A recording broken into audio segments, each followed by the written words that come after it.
Namaskar. What a week it has been. A lot of changes, a lot of developments, and now I'm hearing that Putin is in Kursk. He's in one of the trenches there. He's actually taking an eyeball situation of what is going on right there in Kursk. Kursk is the place that is hotly contested right now. Why am I saying all this? Is because Ukraine has signed off on 30-day ceasefire, and now America is going to send some people to Russia to negotiate with their counterparts. I'm told that NSA is going, and also the Russia specialist is also going, and we will see what happens. But all these things, when ceasefire is about to happen, there's a lot of scrambling that goes on to occupy ground. So I'm going to give you a small situation outline of where things are. And I think Ukraine is now prepared to lose, but what it's going to lose, what it's going to keep, all that stuff is going to be what we are going to be discussing here.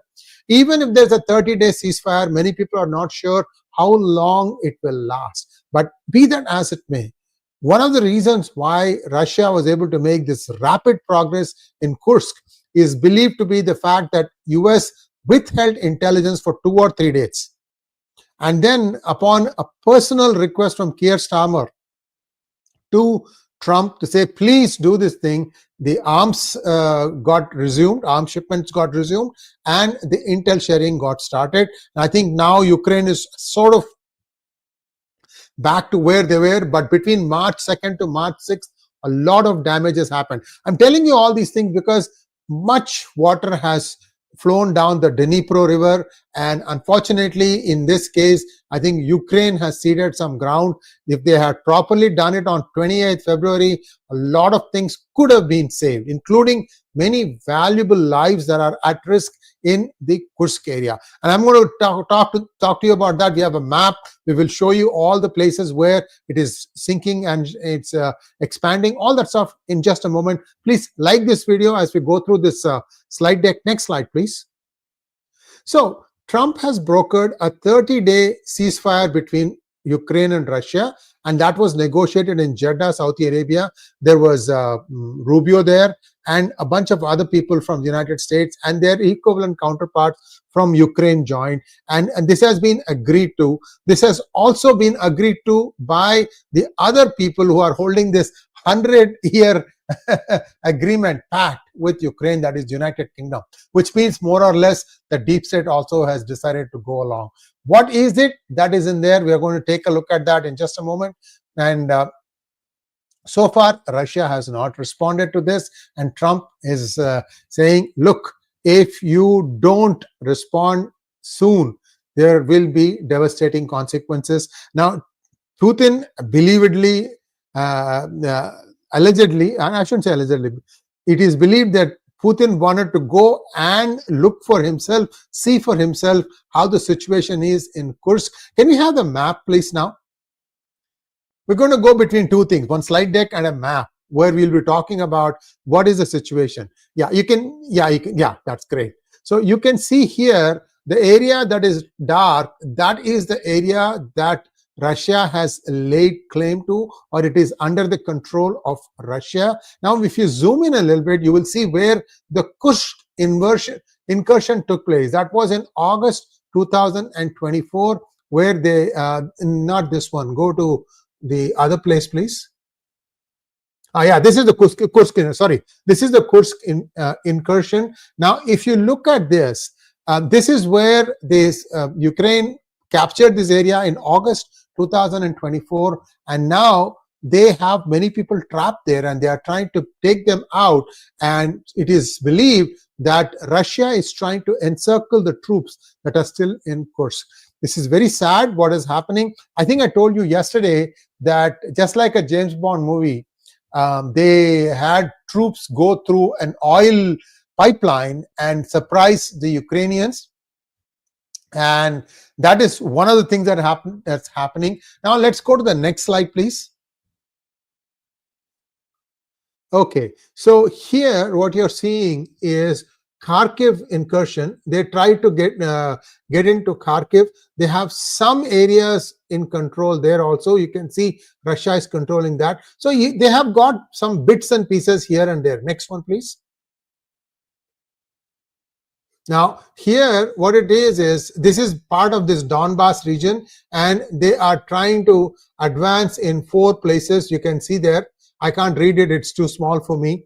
And on the other side, you can see Ukrainian positions trying to stop the advance. Next one, please. And this is further south on Ukraine, and you can see 2 more places where they are trying to advance. Next. And this is very close to the region that they really want, which is Odessa port, because if they can capture Odessa port, then it is actually game over for Ukraine, because they would not, they'll be landlocked. Whatever remaining Ukraine is, that would be landlocked. And I think there has been some plan put in place by the United States and its intelligence to try and stop the advance here and not let this progress further towards Odessa. Next slide, please. So this is the third one near southern part, and next one more. Okay, so this is, I think this is the last one. As always in all these things, there are areas where there is hilly terrain and there are areas where it is plains. Once you get onto the plains, you can really race across.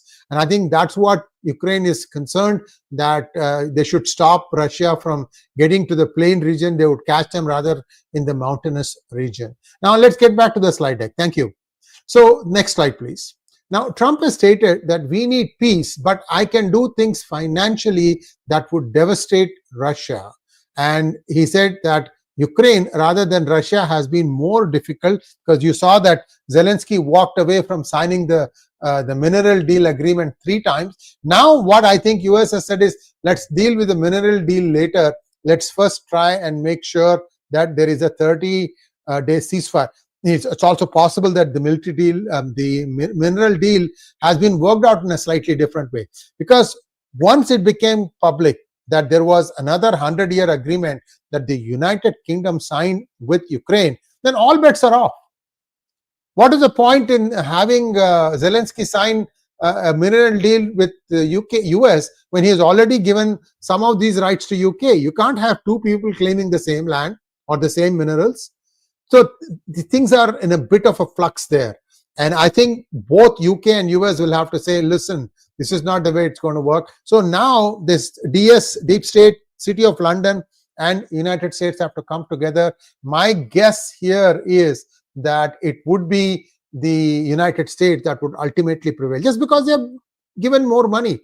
You can say whatever you want, that US keeps printing money, we could have done that too. Unfortunately, there are limits to how much UK can print its own currency. Even though they have tried to stay away from the euro, still there are limits to how much they can print. And the United States has printed more money, mainly because it wanted to support Ukraine, and that everybody was behind that too. Anyway, so the supplies to Ukraine have resumed through Poland, and also the intelligence has been shared. I think since the last 48 hours or so, they have been starting to share the intelligence again. Next one, please. Because yesterday, 300 odd drones took off from Ukraine, and they went deep into Russia, even close to Moscow. 2 or 3 people were killed in Russia, and I think a few things that suffered damages.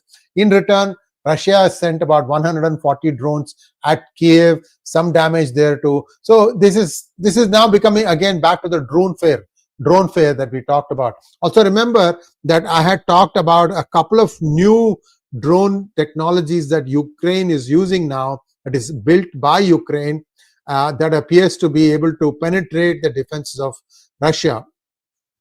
So some changes there. Who knows what Russia is using? So these will happen on the fly. But be that as it may, right now, what is Putin thinking? It is believed that Putin is still undecided about the ceasefire, and it is possible that there could be a phone call again between Trump and Putin to try and nudge Putin to accepting the 30-day ceasefire. Now, Kremlin spokesperson, what has he said? Dmitry Peskov says Russia is waiting for further details from US Secretary of State Marco Rubio and NSA Mike Waltz. Now, I know that Waltz, along with a couple of other people, are headed for Russia next week, or it could even be this week. It's going to happen in the next few days. And the challenge for Putin is that he doesn't want to look like he's rejecting peace. At the same time, he also risks backlash from pro-war Russian hardliners who see the ceasefire as a betrayal. I mean, we think that he is ultimately he is supreme, but looks like there are some limits to how much he can go. And it appears that Putin has put 3 non-negotiable demands. Number 1, Ukraine must commit to neutrality, no NATO or Western military alliances. Ukraine must recognize Russian control over annexed territories. This is the one that they are going to have the maximum pushback. Ukraine must accept limitations on its long-range weaponry. That I'm not so sure which ones he's talking about. And it said that Russia also rejected European peacekeepers with Foreign Minister Sergei Lavrov ruling them out. So they don't want European. Sorry, go back, please. Set it up. Yeah, thank you. European and global reactions. So if there is a peacekeeping force, Putin doesn't want the Europeans to be part of it. So then who will be the people who will be part of it? Maybe people like India, where India has never really taken sides. That's where being neutral helps, I guess. I don't know if India will sign up to be part of UN peacekeeping force, because I've heard some murmurs that the last time India did peacekeeping duty, wherever it was, Somalia or some other places of the world, that the UN didn't pay them. And there are some dues from the UN too. I don't know if this is true or not. People who are watching it from PMO or the Department of Defense can, by way of comments, set us straight that yes, it is true, or no, it is not true. I remember reading this about eight months ago. Now, what are the Europe and reactions from the other parts of the world? UK and European leaders are skeptical of Russia's intentions and are prepared to increase pressure if Russia refuses peace. UK and European nations are preparing a coalition of the willing to support Ukraine, with up to 30 countries potentially participating in peacekeeping efforts. So they are sure that Putin will give in on that. Peacekeeping force will be from Europe. We have to see. That's a big sticking point there. UK's Prime Minister Starmer is leading diplomatic efforts with France, Germany, and Italy committed to ensuring long-term security in Ukraine. Remember, Meloni said no troops on the ground, and I think Macron also said no French troops on the ground. Only United Kingdom wanted to put 10,000 boots on the ground, and I think even that is just a rhetorical statement. Nothing more has happened, nothing substantive has come out of it, because the moment US said to pause intelligence and they paused weapons, sending weapons to Ukraine, everything broke loose. And now people are putting the Lego blocks back together slowly but steadily. Now, what is the enforceability of a ceasefire? This is where things get really, really messy, because the parts that are occupied inside Ukraine, many of them are Russian-speaking Ukrainians. And I think they are probably confused. Which way do they stay? Do they accept that it is going to be Russia will be part of their future, or will they still hold out for a Ukraine? Remember that Zelensky came to power promising to implement Minsk I and Minsk II Accord, and he ended up not doing that. And it was pointed out that in 2014, Russia occupied Crimea, and therefore Minsk II was not going to be enforceable. So the story is that many neo-Nazis of Ukraine were let loose to commit atrocities on Russian-speaking people in the Donbass region. I mean, that was the main reason cited when Putin marched into Ukraine in 2022. So the other problem that is with Moscow or Kremlin is that it has a history of violating past ceasefires. For example, in 2015 at 𝗤𝗍𝗫 attack, and in 2022 full-scale invasion. Why this is counted as a violation of ceasefire was because Ukraine gave up all its nuclear weapons in exchange for Russia to never invade it. I mean, this was done in the 90s, if I remember correctly. And yet Russia did invade Ukraine. But Russia said that this is being done because NATO is creeping and creeping and creeping. And if NATO allows Ukraine and then Georgia to join it, then Russia would be completely encircled by NATO. NATO, whatever you want to call it. This is the point. And I think many, including some of the intellectuals in the United States, find fault with the United States because they say that Gorbachev gave up his political career in the interest of peace, and he was given written assurance that the NATO will not go 1 inch beyond Germany. In 1991, there was this reunification of Germany. Alongside that accord was believed to have been signed. Yet in 1994, they started again and they added 14 more countries, or 14 or even more than that, into the NATO. So this is just not a one-time occurrence that Putin is unhappy with the creep of NATO. Russia's expertise in false flag operations and disinformation to blame Ukraine for breaking the truce. These things will happen. You will have to be calm and quiet about it. And I don't think the West will unfreeze all the assets of Russia all at once. They'll wait to see how these things proceed. They'll wait to see how the situation on the ground improves, and only then they'll do it step by step, unfreezing of Russia's accounts. And Ukraine's refusal to freeze front lines, fearing permanent loss of occupied territories. Yes, Ukraine would be a concern. Like I told you, right? If you allow them to come into the plains, overrunning it is pretty easy. Now, there is also this bigger problem of clearing all the landmines. Who's going to do that? That could see the peacekeeping forces will suffer a lot of losses if they are asked to do it, because it was either Ukraine planting landmines or Russia planting landmines there. Who's going to clear them? How's that going to be handled? So we will come to know all these details. Now, the problem is, what are the fallouts if the ceasefire breaks down? Well, Trump might blame Ukraine. He might freeze the aid again, causing a lot of hardships for Ukraine. And this is something that would, I'm sure, make the Western Europe also nervous. And in Russia, there's only one person deciding everything. That's Putin. Out in the West, there are many people, and they're all dragging in different directions. But when it comes to claiming credit, everybody will say, "I was the reason for this success." You have that strange thing in democracy, and we'll see how it goes. Next one, please. So what has happened in Ukraine's position in Kursk? Like I said at the beginning, that they are increasingly getting surrounded. The numbers are not clear. It's between 4,000 to 10,000 troops, Ukrainian troops, that are stuck there. And Russia is rapidly trying to circle them completely. And then that would be really, really bad. They have one road left. Can we go back to the map, please, and slide 1? I'll show you that road. Yeah, slide 1. Yeah.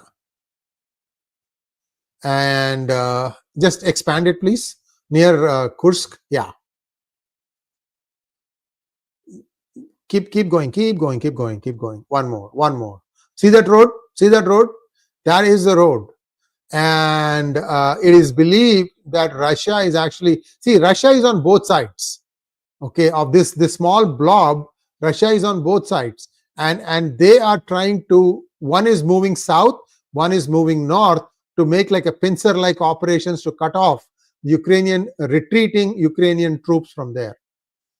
And that's where, a lot of time and attention is being paid. And when they had the intel, they could successfully counter a lot of incoming missiles from Russia. After all, it was US weaponry too. And now that that was stopped for a few days, that has wreaked havoc. And we don't know the state of people in Kursk. Like I said, Putin is in Kursk area now, taking stock of the situation. Maybe he'll be saying, okay, fine, I think I'm going to let them go as long as I get to keep all of Kursk. The reason Ukraine went into Kursk was because Kursk also has a nuclear power-based electricity generator plant, and they wanted to capture that so that they could trade the Zaporizhzhia plant, which they lost to Russia, with this Kursk atomic power plant. Looks like they have not been successful there, so that means chances of them losing Zaporizhzhia also are high, which means 30% of electrification of Ukraine goes up in the air, because Zaporizhzhia's atomic power plant provides you close to 30% of the electricity needs of Ukraine. Really, really sad if you think about it. So be that as it may, this is a very small country that has fought hard, but they didn't have the weaponry, they didn't have the technology, they had to depend on US a lot, they had to depend on people like Elon Musk and Starlink to even stay connected with their other people, with the forces on the ground. And a lot of things have happened now. And I feel for the Ukrainians more than even the Russians, I would say. But Russia also has a beef here, which is, I can understand why they are saying what they are saying. Be that as it may, these are Russian brothers, Russian-speaking brothers and sisters. They are at war with each other. How many of the 5 million to 8 million that have left Ukraine? Ukraine's population is 45 million. It is believed that 5 to 8 million have left, and about 2 million, that this number is debated, have died. Human beings, military and non-military personnel. There were areas where there was street-to-street fighting in the southern part of Ukraine when Russia was trying to occupy that area, and and there's also a big rumor doing the rounds that many children were killed, and they were all buried in one place. Lots of stories about that. Much of that has been kind of kept under the wraps. I don't know when that is going to come out, but be that may, all these things, it's like basically horror with end is what everybody is looking at. I'm sure that's what Trump also wants. Let's go back to the slide and see if I missed anything. The last slide. Yeah, so this is talking about what happened in Kursk area. I told you, right, in August 2024, they came in, they went in and went all the way near Kursk, but they could not capture the nuclear power plant, and they could not hold on to their gains. And that has really resulted in what has happened in Ukraine. And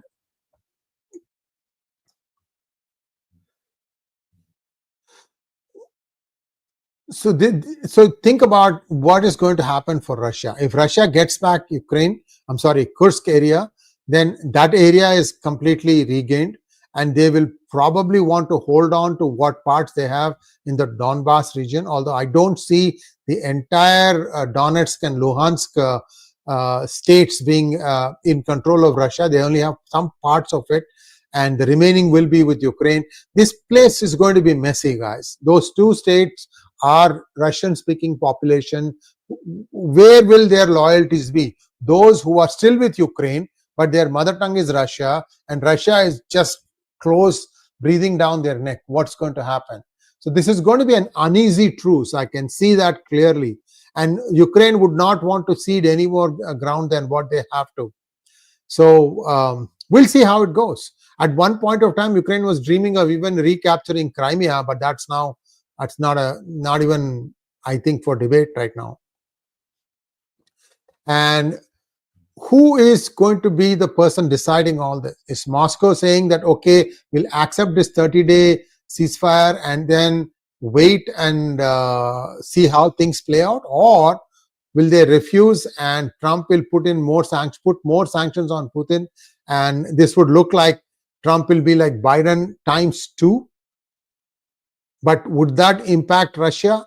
At this point, I think it will, because now their supplies have diminished. They also, that they are having about 100,000 troops from North Korea fighting their war for them. We also know they have some mercenaries from Nepal, from India, from Bangladesh, from Pakistan, from many countries going there to fight alongside the Russians because the salaries are believed to be good. This is sad. We are going back 100 years when in the early 20th century, you could go to London and there will be some war going on in some place of the earth, and they'll be saying, sign up to fight, and this is the money you will get. So right now, this is a big diplomatic test of diplomacy for Trump. If he can prevail on Putin and make him accept the 30-day ceasefire, that's a first win, and then making that ceasefire hold for a long time and bringing peace to Ukraine, then rebuilding will have to start. Confidence has to grow between the two parts, and let's see how it goes. We'll keep you posted. That's all I have now. I'll take some questions now.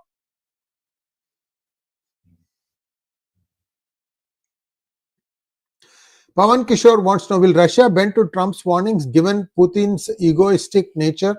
Good question, Pawan. I don't know. I do know one thing, that Russia is not as economically sound today as it was in February 2022. They have had some problems. They haven't got a lot of manpower left. So that is one thing. And Ukraine has dealt some damage to Russia's infrastructure also. It's not like Russia is all hunky-dory. Ukraine may not have gone inside Russia to capture land, except for that Kursk incursion, but Russia is not in great shape either. I have a feeling that they will accept it, and they may even toe the line. Let's go. Next one, please. Maithili wants to know, CG, are the sanctions against Russia still on? Yes, they are. Although I told you 2-3 days ago that British government unfroze one Russian bank called Ross Bank and one Turkish bank also. I was telling you, right, the sanction didn't really hold up very much. Europe was continuing to buy liquefied natural gas and crude from Russia. It was also getting refined oil from India. After India got the crude from Russia, sometimes on behalf of some of these companies, they would use their existing contract routed through India for a fee. India did all that stuff and gave them refined product in 28 days, 29 days. Amazing work that some of the refineries in India did. And many people got very, very rich because of this. I don't think the government of India saw a lot of upside on that. So things will happen. The sanctions, it depends upon what kind of sanctions you put. If you stop banks from coming on SWIFT, that's one thing. But US cannot afford to kick them out for good from the SWIFT system, because then they will go back to creating their own currency, like the BRICS currency. Although India may stay out of it, that's also not good. So we'll have, this is like I said, it's a test of diplomacy for Trump. Sanparaj Katre wants to know, sorry if I'm mangling your last name, Katre, I don't know. Sometimes it helps if I know the Devanagari spelling. If the war ends, can we expect Nobel Peace Prize for Trump? Why should one aspire for this, Sanparaj? You should mentally keep, good deeds versus bad deeds in your head. And you should have the good deeds comfortably above the bad deed. And then you get moksha. Next one. Don't worry about why some committee of 4 people will decide and tell you, oh, you shall be given the Nobel Peace Prize.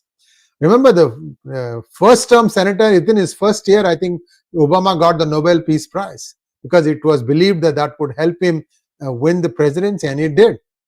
I mean, we are all suckers for these things, I guess. Now we know much more than what we did 10, 11, 15 years ago. Desi Stan wants to know, why in the world would Russia agree for a 30-day ceasefire when US has started resupplying arms to Ukraine again? If they wanted peace, all arms would stop. Putin is too smart for games. Yeah, that's why I said, right, this is going to be a game. And people joke that Russia is playing chess while US is playing poker. So we'll see. Maithili wants to know, from what it looks like, Putin is on an aggressive mood and doesn't look like he would stop. Your views are no. You will sit down for a ceasefire only when you feel like you are winning, because you will always feel that, at least for the world, I'll show that I'm peaceful. We don't know what kind of internal problems Russia has. As much as they may be able to grow their own wheat and have something, there are other things that they may be having shortages.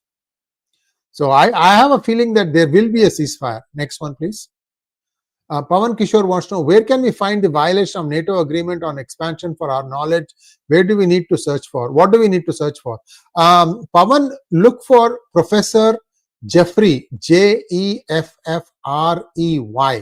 Sachs, S-A-C-H-S. He's an economist from Columbia University. There are a lot of his talks, and recently he addressed the European Parliament. He walked through this entire saga from 1989 onward, from the time USSR got dissolved to the time of today. Yeah, Jeffrey D. Sachs, that's it. It's on the chat mode. You can look it up. It's a fantastic 1 hour discourse, fantastic recapturing of all the things that happened. And 𝗟𝗍𝗏 Stand wants to know, even Trump said that Russia could have flattened Ukraine by now, but has chosen not to. Well, if see, US is providing Ukraine with weapons, it's also providing Ukraine with intelligence. Then all you need to do is to enter the coordinates and fire it, right? So the challenge is, when you don't have either, that's when how long Ukraine can stand up. Whereas in the case of Russia, Russia decides what it wants to do. And I told you, right, or maybe Elmer told us, that China went in and upgraded all the production factories, armament factories of Russia, brought them up to 21st century, because looks like they were mostly still in the Second World War era. And now they have all the latest automated robotic machinery and all that stuff. And I don't know how Putin is going to repay Xi Jinping for that. So there's that story also going. So it's not going to be easy for Putin to keep advancing. This is something where he's going to stop. He'll have to stop. Let's wait and see. It's good for us, because it's like it's become like a chess game, like I said, right? Chess game. What do you do? Where do you move? Where do you pull back? Where do you move forward? Next one, please.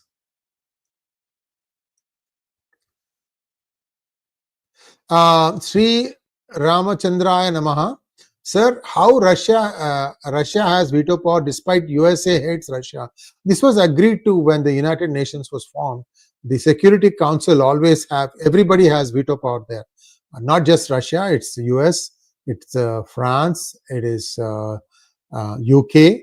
So there are 5, and there is China. All of them have veto powers. So essentially nobody can say anything bad against them in UN and expect that thing to be enacted, because in the Security Council they'll always be vetoed. And these all of them have lobbies now, and that's why China is keeping India out. And stupidly, India gave it up for China, and they should have kept it for themselves. Maithili wants to know, Sriji, can't the people of Ukraine go for a referendum? The elections in Ukraine were also tarnished quite a bit, and there were allegations of rigging and corruption and things like that. You have to remember that Ukraine is a very nascent democracy. They had their first democratic elections, I think, in 1993.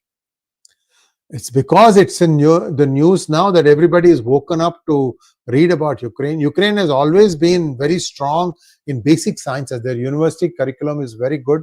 They had good basic courses. Fundamentals were very good. They had a lot of success in doing nuclear armaments as well as missile technology. A lot of that stuff, China just got it for free when Ukraine was near bankrupt, and they were selling it away, in fact giving it away. And India didn't do anything at that time. I'm talking about 90s. India didn't do anything. India's, I tell you, our bureaucracy is, they also stifle, according to many people who are in the defense, who tell me offline, they also stifle the more enterprising defense people, and they tie you down with bureaucracy, and that's not a good thing, in my opinion. Next one, please. Manoj Soma wants to know, why so many telecom companies were teaming up with Starlink, sir? How is it going to impact our domestic players? Your views. Manoj, if you really want good, strong connectivity, you should connect with a LAN. Even Wi-Fi, if there is your neighbor turns on the 𝗥𝗍𝗏, your Wi-Fi goes for a toss. If in 2 rooms, your children start playing online games, and you are, participating in a debate on Times Now or Republic, it could go for a toss. So you need to have the physical wired connection. That gives you the most reliable connectivity. And Starlink is also subject to a lot of things.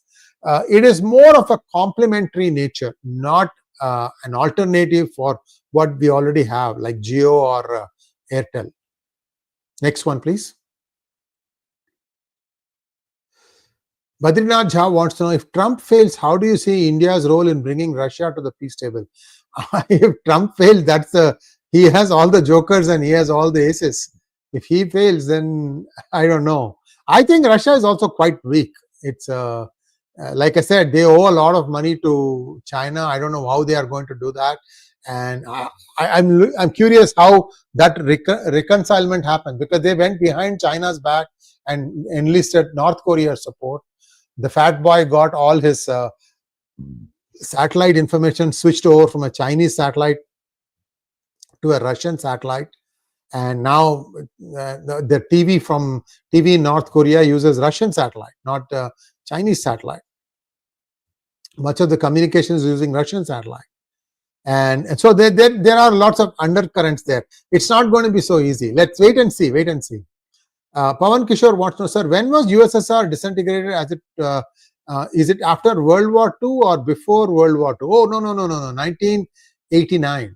1989, late 89 or early 1990. That's when it got disintegrated. Like I told you, right? Gorbachev gave up his complete political future. He was only in his 50s when that happened. And he said, okay, I'm going to fall on the sword for a peaceful world. And these people said, yes, we will give you peace, only to belch on it after 4 years. In 1994, Clinton signed off on more countries joining the NATO, and it has been progressing ever since. So really, really sad if you think about that part alone. Okay, that brings us to a close of today's program. Thanks for watching. Please like, share, and subscribe to our channel. Don't forget to click on the bell button for notifications. Namaskar.